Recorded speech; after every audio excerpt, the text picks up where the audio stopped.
Hello, everyone, and welcome to today's live broadcast. Blood Trail's nanotechnology-enabled biomarker quantification for early disease detection, presented by Tony Hu. He is an associate professor at the Biodesign Institute at Arizona State University's Virginia G. Piper Center. I am Marjorie Torres of LabRoots, and I'll be your moderator for today's event. We are delighted to bring you this educational web seminar presented by LabRoots. LabRoots is the leading scientific social networking website and producer of educational virtual events and webinars. Before we begin, I would like to remind everyone that this event is interactive. We encourage you to participate by submitting as many questions as you want at any time you want during the presentation. Just click on the green Q&A button located in the lower left of the presentation window and type your questions into the box that appears on the screen. We'll answer as many of your questions as we have time for at the end of the presentation. Also, please notice that you will be viewing the presentation in the slide window. To enlarge the window, just click on the screen icon located on the lower right. If you have trouble seeing or hearing the presentation, please click on the support button at the top right of the presentation window, or use the Q&A button to let us know that you're having a problem. This presentation is educational and thus offers continuing education credits. Please click on the button in the bottom left corner and follow the process to obtain your credits. Please join me in welcoming Dr. Tony Hu. I will now turn the presentation over to him.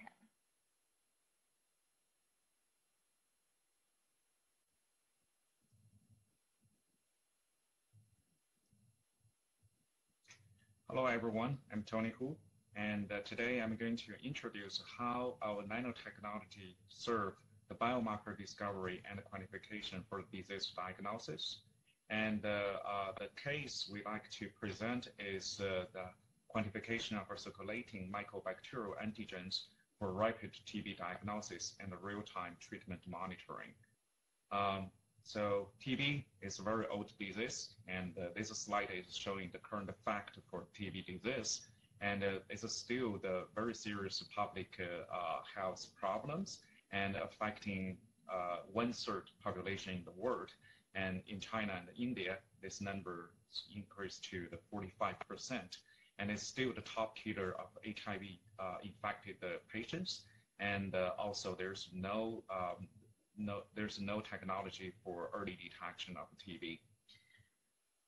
So, what's the problem for TB diagnosis? And we have hundreds of technology on the market, but it's always rely on the similar concept. The people always trying to isolate the bacterial first.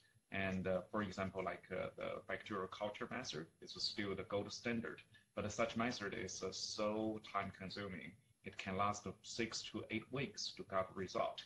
And but still it's offer very low sensitivity in the certain patient population. For example, like extrapulmonary TB and HIV infected patient, and also the pediatric patients.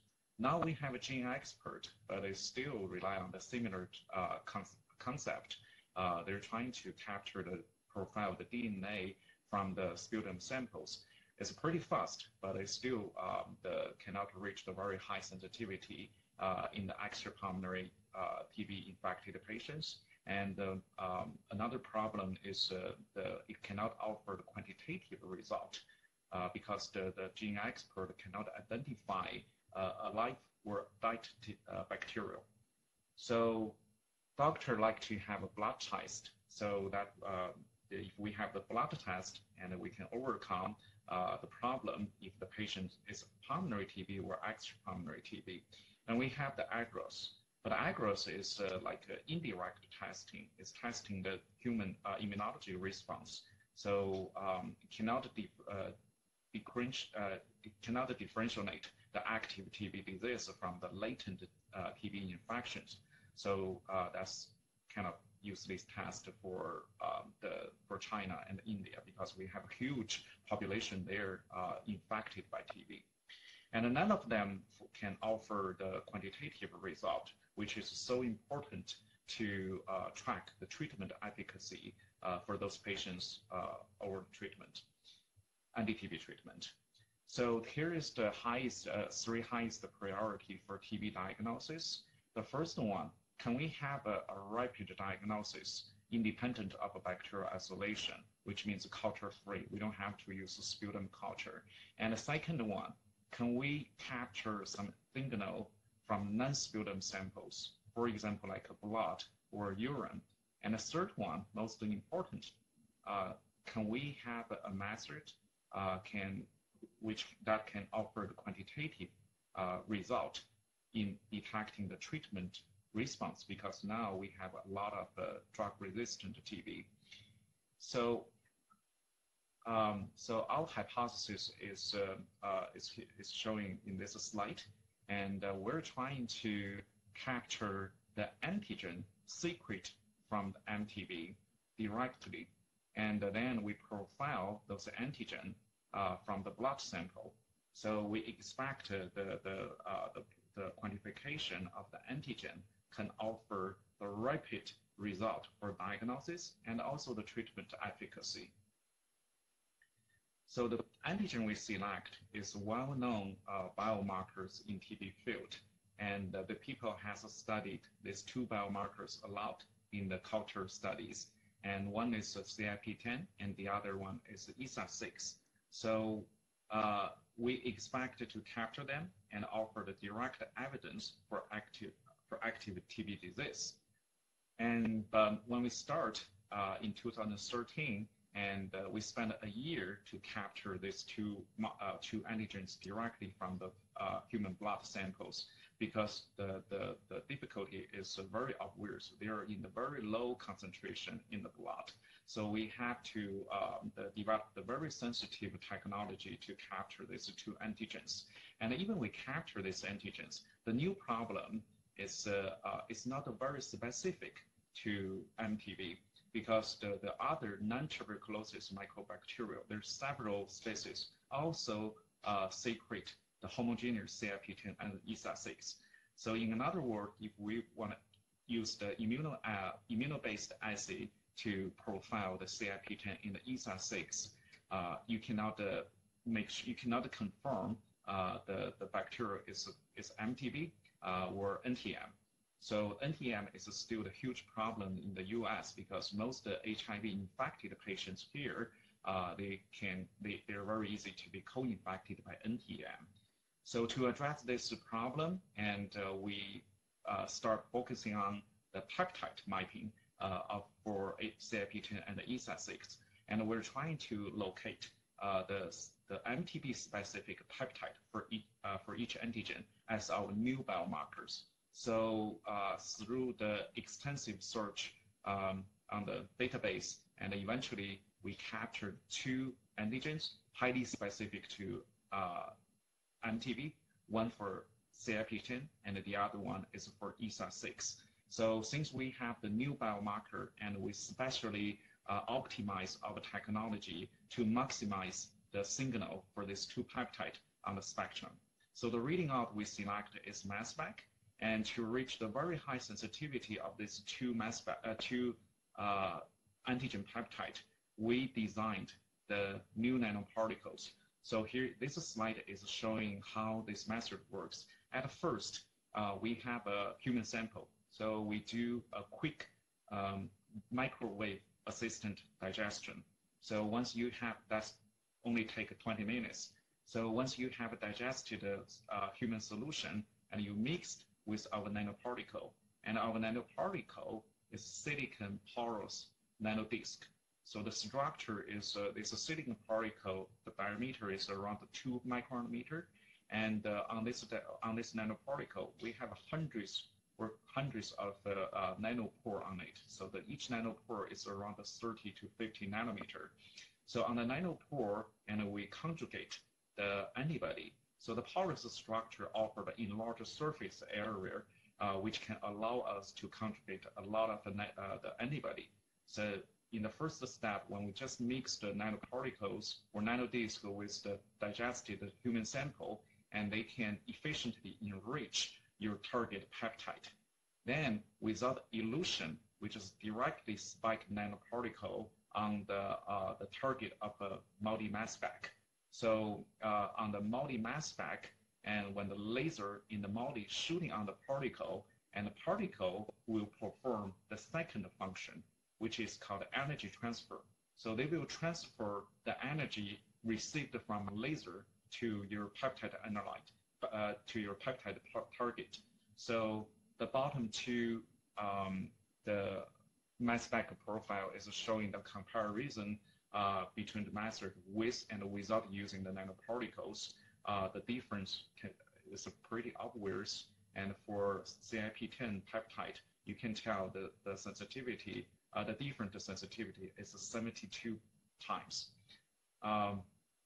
So the next slide, and we're trying, since the reading out is mass spec, so we have a chance to set up absolute quantification of method to label the antigen in the blood. So we introduced the isotope labeled peptide as the standard, and for each peptide target, and we established the very linear calibration curve.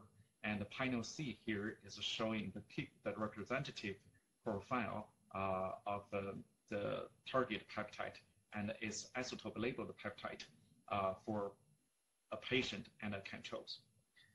So next slide, and once we have the method set up, and we're trying to validate if this method works with the clinical samples, and we received the first group of samples from the NIH clinical centers, and the collaborator there contributed also 76 pulmonary TB, and and also the 19 extrapulmonary TB. So the extrapulmonary TB is very difficult to diagnose by the current technology because generally the clinician cannot capture the bacteria from the sputum test.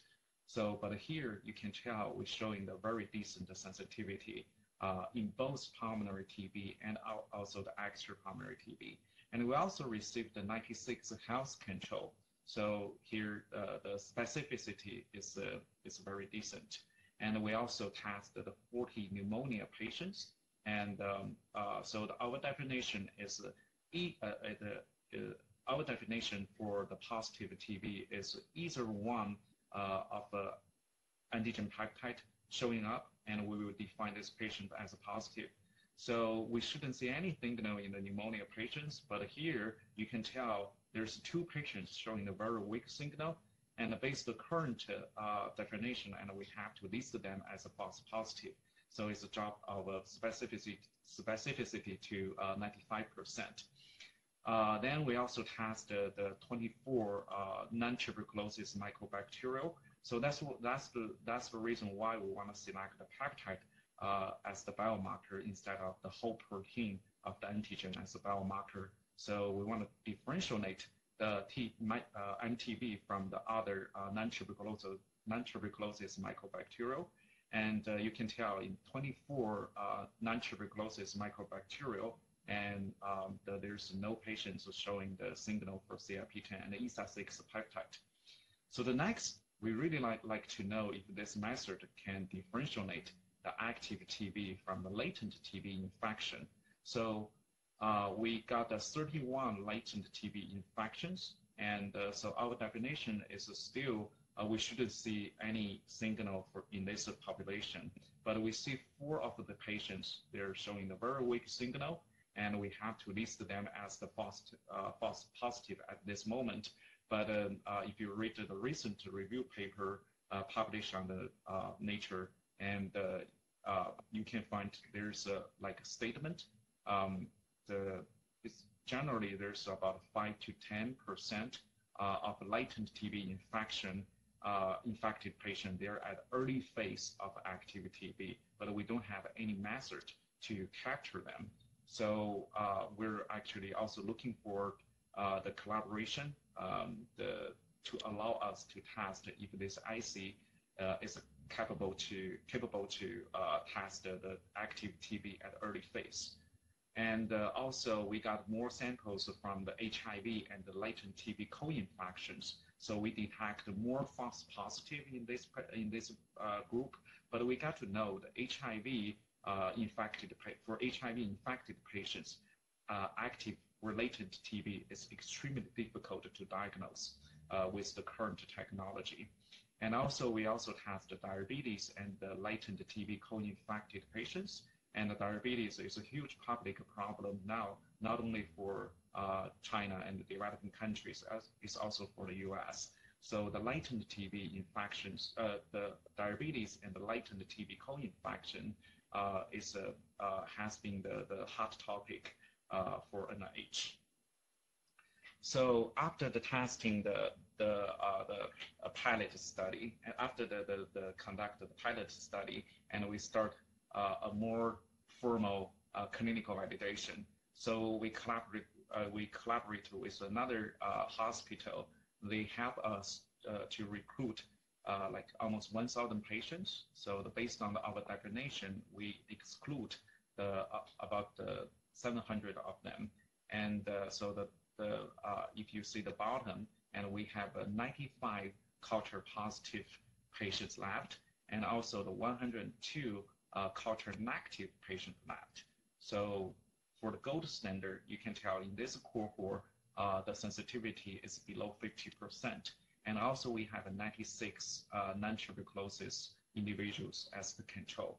So in two group of culture positive and culture negative TB cases, we have the different number of pulmonary and extrapulmonary TB infected patients. So using this cohort, and we like to validate our two hypotheses for this assay. The number one, we like to see if our assay can offer the similar sensitivity in both pulmonary and extrapulmonary TB. And then number two, we like to see if our assay can offer the similar sensitivity in the culture positive and negative cases. So here is the result for for validating the first hypothesis.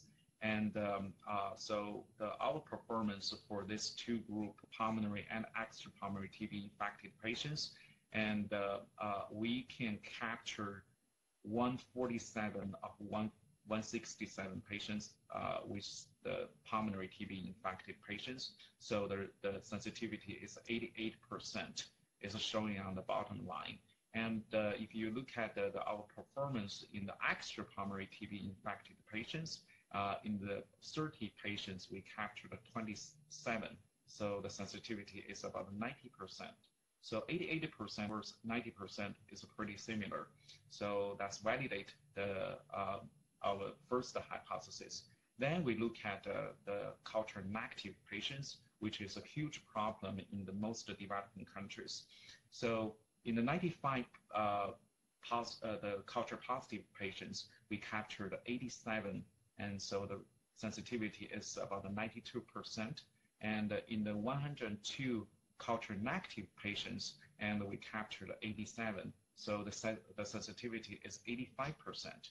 So there's no big difference for our assay in these two groups. So also kind of validate our second hypothesis. Then we have actually we got a new discovery. So we know the HIV and TB co-infected patients, we call them double trouble in the TB diagnostic field, because HIV infection caused a lot of the problem for TB diagnosis. It's not very specific, and it's really hard to identify any signal using the chest X-ray. But our result actually offered the opposite symptoms and phenomena, and we can detect a higher sensitivity. We can detect a higher level of antigen from the blood of HIV and the TB co-infected patients compared to HIV negative but TB positive patients. So we can explain this phenomenon as the immunocomplex, and because generally when the normal patients got the TB infected, and their immune system will fight with the bacterial and cage them in the pulmonary system. But for the HIV patients, their immune system got crashed. So once they infected by Mtb, so the bacterial could be spread out quickly, so they cannot stay in the pulmonary system. But that factor gives antigen more chance to flow into the blood. So the next one, if we count HIV, TB co-infected patients as double trouble, and the pediatric TB patients, it's definitely triple threat. So it's really hard. They actually have all the difficulty from the adult from the TB diagnosis for adult, and also for pediatrics. Once they got infected, the development of active disease could be very fast. So we are fortunately got the well-organized cohort from the pediatric patients, including the 59 pediatric TB infected patients and 208 controls. Those controls could be their contact or siblings, so of the patients. So in the 59 patients, we captured 52 quickly, even though some sample has been stored in the freezer for 20 years, and we can still see some signal, either CIP10 or ESA6 peptide, and in their blood. And in the 208 control, the specificity we can reach is 95%. And where to use our quantification method. So we didn't forget the benefit of this quantification protocol. So we try to apply this method to evaluate treatment, the TB treatment efficacy. And at first, we got support from our Chinese collaborators, and they contribute us the patients from the samples from 2 patients, and they're all collected at baseline, and also about 1 week after the treatment started. As you can tell, for 2 patients, we detected the very clear decline for TB antigens peptide in their blood. So, and 2 months later, we used the culture and confirmed these 2 patients has been fully recovered. Then we got more samples from our Texas local collaborators, and they contribute a lot of adult patients samples. That's longitudinal collection, and in the most patients we detect a very clear decline for these 2 antigens. And if you look at the patients, which number is 2002082 on the second the second line for adult, and you see that the signal for peptide increase at the end. Actually, that's the patients with TB recurrence. So we captured this TB recurrence 3 months earlier than their culture confirmation. Then we further got the contribution from the South Africa collaborators. They contribute us 12 pediatric patients with longitudinal sample collection. So we also see the very clear declines in these patients. Then another Chinese hospitals organized the prospective study for us.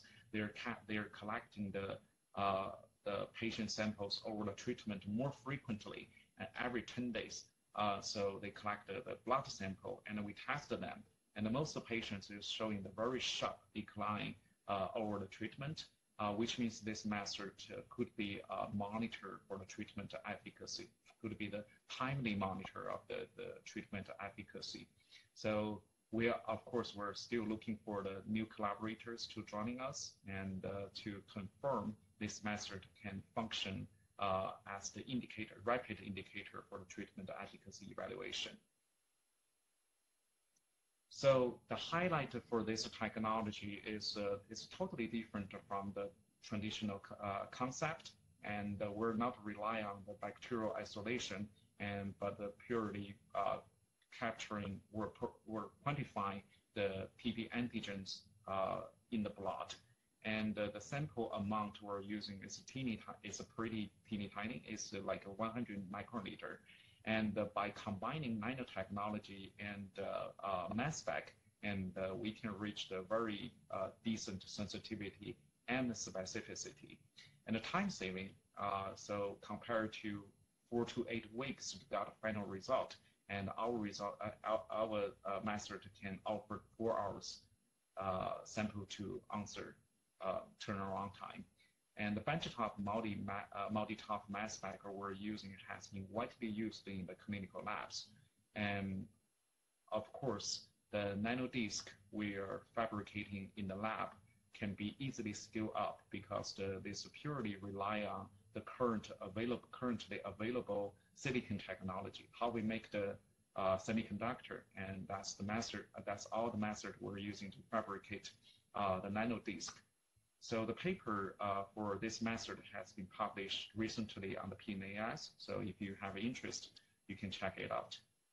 So, and also, we also concerned the patients in the resource-limited area. So one of our NIH grant supporting us to integrate our nanotechnology platform with the shoebox size, the mass spec. So now we're working hard with the team at Purdue, and they're developing the portable mass spec, and we got some preliminary data already. So the next topic we'd like to discuss is the exosome. So they're also showing the power of the nanotechnology in identifying the tumor-derived extracellular vesicle in the blood for early detection of cancer. So this slide is showing how the exosome generate, and they have they generate in the cell. Once the exosome touch the cell membrane, and the fusion effect will push the exosome out of the cell, out of the space, out of the cell. So then they have a lot of a chance to flow into the circulation. And and here is the paper, very famous, and in the exosome field, published in the 2015, and they demonstrate the potential application of exosome as an indicator for early detection of cancer. So they described when the tumor cell is still in the primary status, and they secrete exosome, and the tumor-derived exosome will flow in the certain direction, and they generally want to go to the organ, which will be metastasis in the future. So that actually trigger our idea if we can capture the tumor-derived exosome in the blood, and we can really serve the early detection of the cancer or the metastasis. So and also the exosome as the biomarker resource, they have several other advantage. The number one is it's pretty robust compared to other small molecules in the circulation, and because they have the membrane protect the content in the exosome. And number two, and that's the amount of exosome, because the cells keep secreting exosome all the time. So the amount of exosome will secure the diagnostic power if we have some method to specifically capture the tumor-derived exosome. So, but there's some limitation for the current technology for exosome isolation and detection, and it's the number one. It's not very specific, and there is no method yet to capture the pathogen-specific exosome. And then number two is time-consuming. Generally, we need at least 24 hours for the isolation of the profile, because the exosome isolation is really take time, and also they required the ultracentrifuge, which is very expensive and not available for all the research lab. And the sample intensive is probably not a big issue for the clinical lab, but it's still a big problem for animal model, because for the current technology, they need about 200 to 500 microliter for exosome isolation. It's definitely not affordable for the little mouse, but because generally the little mouse can only offer 1 ml serum or plasma.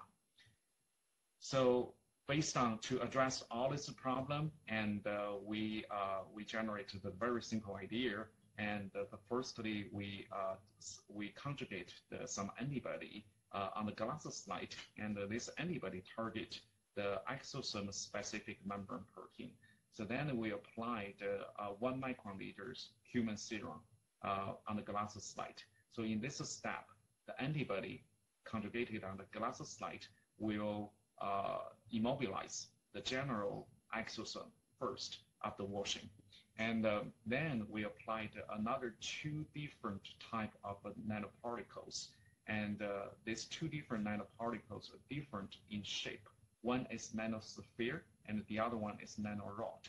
So each of them will be conjugated with the different antibodies.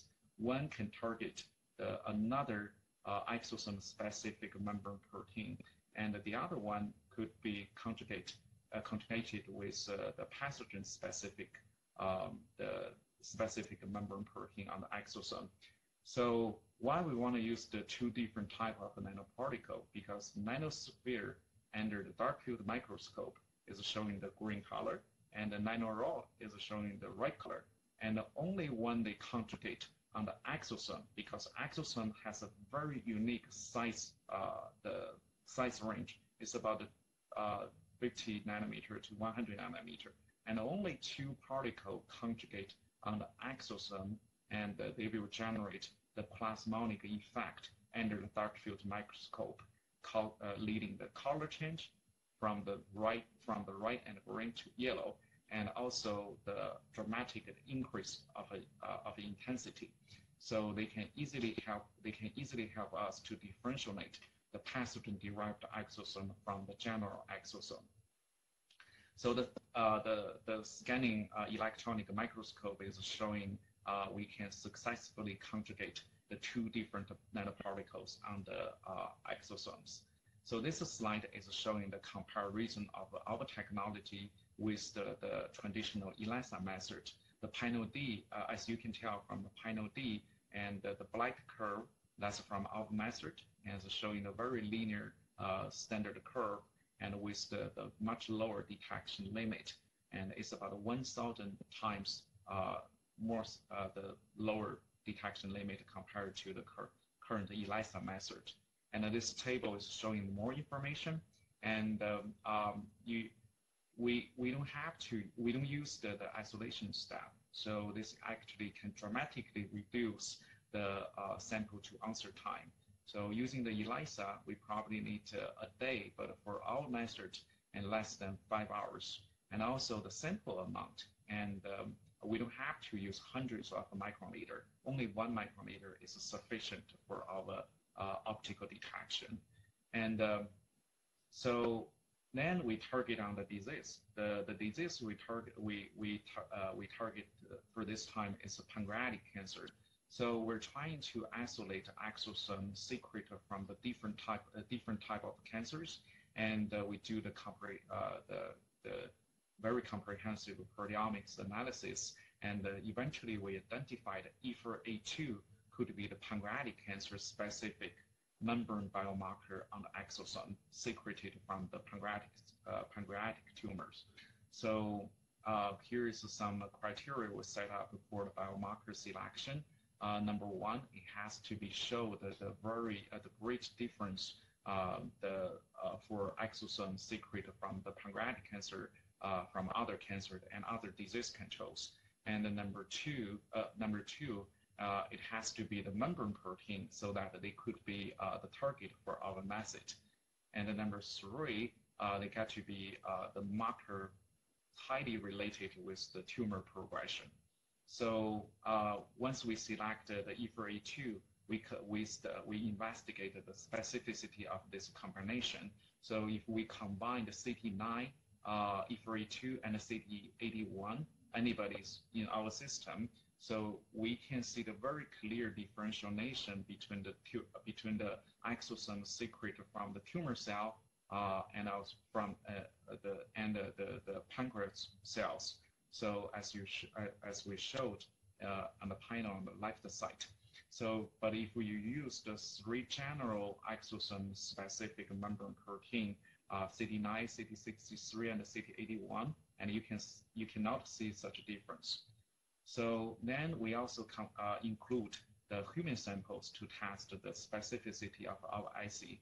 So in each group, and we include 10 health control, 10 patients with pancreatitis, and also 10 patients with pancreatic cancer.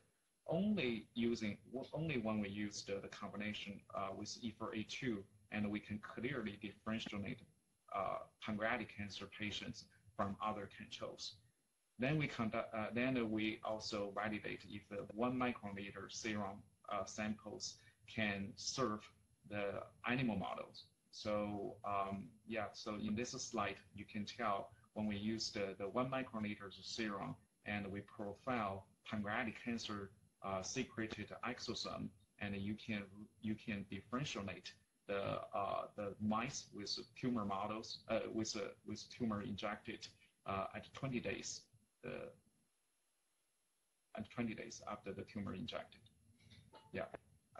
So then we conducted the greater clinical cohort for validation. So, and we split the cancer into the 2 groups, and we group stage 1 and the stage 2. We call them early stage of pancreatic cancer. And also we have the several cases from the stage 3. So compare with the pancreatitis and also health control, and we see the very clear differentiation between the cancer group and other control group. And the next slide is also showing the statistical analysis of our IC compared to the CA19-9, which is the only biomarker FDA approved for the blood test for pancreatic cancer now. So the black curve is from our method, and the red curve is showing the performance of the CA19-9. And also we tested the capability of this assay in evaluating the treatment efficacy. If we use the difference of the exosome secreted from the tumor at baseline and the 2 weeks after the treatment. So using this different, and we can really differentiate the patients with good response and also the poor response, as shown in the panel I. And we also see the similar performance. We also see the performance from the CA19-9, and they can barely differentiate the patients of good response and poor response. So the highlight for this technology is we don't have to use the isolation of the exosome, so it's dramatically saved the time, and we use the teeny tiny amount of serum samples as a substrate, and it's pretty fast compared to the all traditional method for exosome profiling.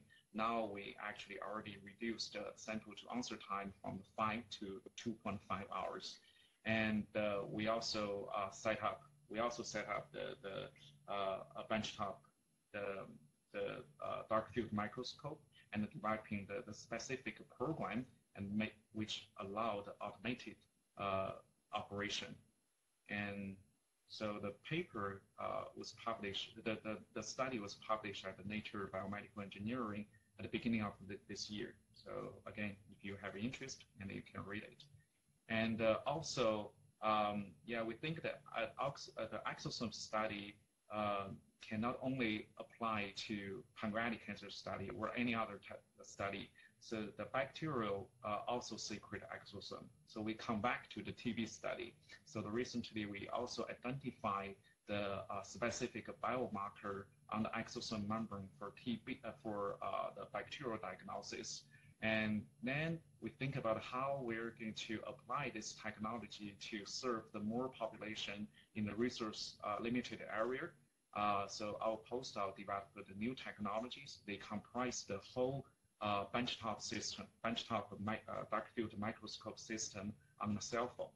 So that's real point of care device.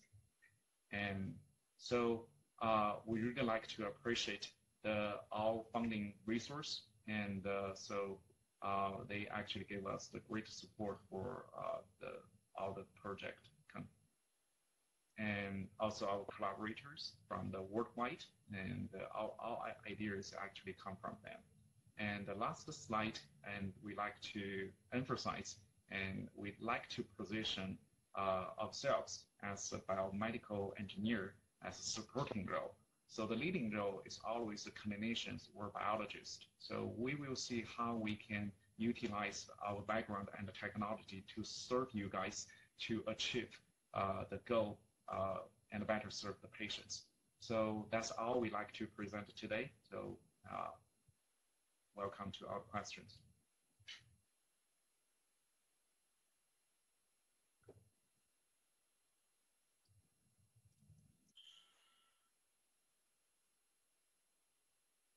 Thank you, Dr. Tony Hu, for that informative presentation. We will now start the live Q&A portion of the webinar. If you have a question you'd like to ask, please do so now. Just click on the green Q&A button to let us know. Just click on the green Q&A button at the lower left of the presentation window, type your question into the box that appears on your screen, and click on the send button. We'll answer as many of your questions as we have time for. Let's get started. Our first question is, why is diagnosis of TB so difficult with current technologies?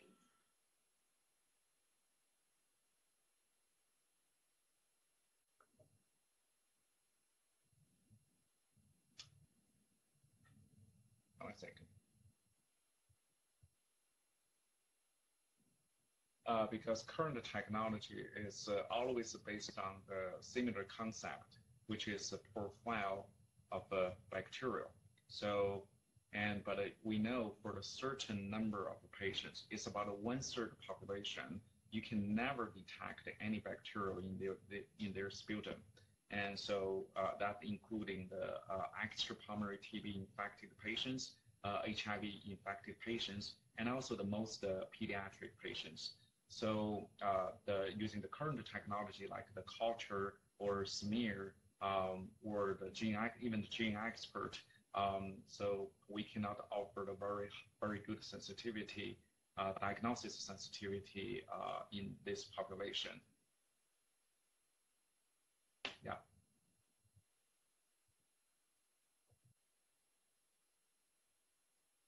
Thank you for that answer. Our next question is, what are the priorities for TB diagnosis?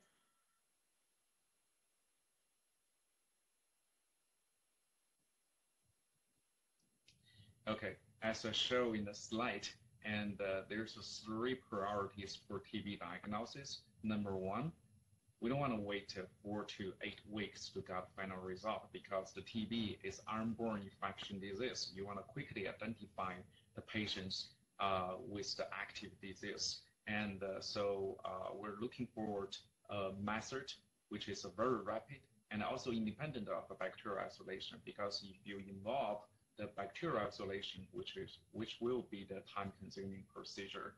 And number 2, we want to use the sputum because the sputum only come from the uropulmonary system. So we cannot use the sputum sample to sensitivity diagnose the extrapulmonary TB infected patients. And also the HIV patients cannot produce. It's really hard for them to produce a sputum, similar for pediatrics. So we're looking for another method, using blood or urine as the substrate to diagnose TB. And the last one is, can we generate a method which can offer the quantitative result? Quantification result is so important, and also the informative in identifying the patients with drug resistant over the treatment course. So yeah, the current method either is very low sensitive or is not, cannot offer the quantification result. Yeah.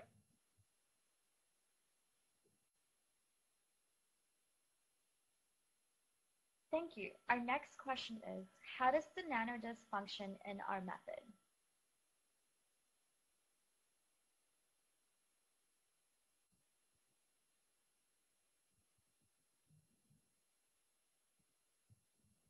Okay, our nanodisc have 2 functions. And number 1, during the enrichment step when we mixed the digested human sample solution with nanoparticle, the enlarged surface area, as I mentioned, our nanoparticle is nanoporous structure. So the nanoporous structure can offer the enlarged surface area. So we conjugate a lot of antibody on it.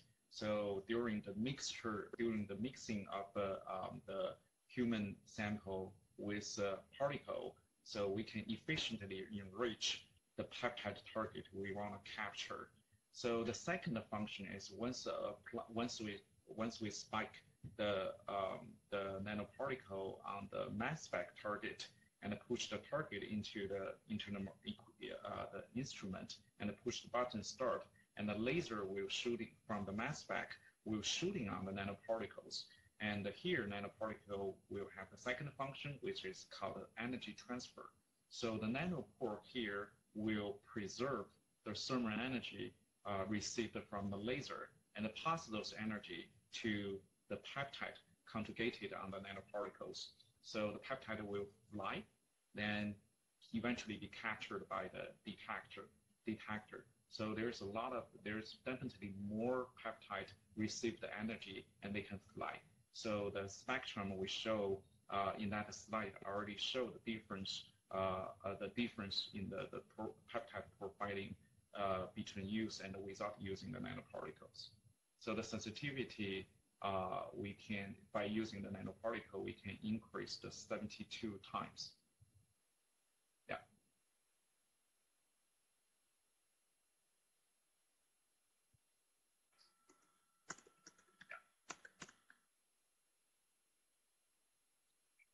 Okay, it looks like we have time for one more question.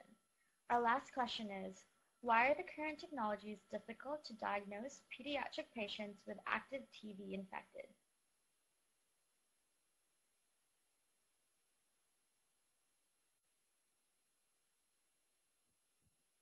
Yeah, we call the pediatric TB infection as triple threat in the TB diagnosis field. It probably include all difficulty for the TB diagnosis in adults. And for example, like the lack of a strong immune system, and which they cannot produce very well the sputum samples. So generally the culture test can only offer 15% sensitivity for pediatric patients. And also the symptoms is unspecific. Sometimes it's really difficult for clinicians to figure out that's TB infection or other bacterial infection for pediatric patients. And also, once the pediatric patient got infected by the Mtb bacterial, so the disease development could be very fast. So it's a very urgent, there's a very urgent need for rapid and accurate diagnosis method for pediatric TB infected patients. Yeah.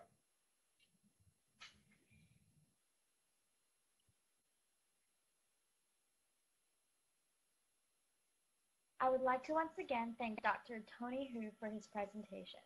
I would also like to thank LabRoots for making today's educational webcast possible. Before we go, I want to let everyone know that today's webcast will be available for on-demand viewing through February of 2017. You will receive an email from LabRoots letting you know when this webcast will be available for replay. Please share that announcements with your colleagues who may have missed today's live event. That's all for now. Thank you for joining us, and we hope to see you again soon. Goodbye.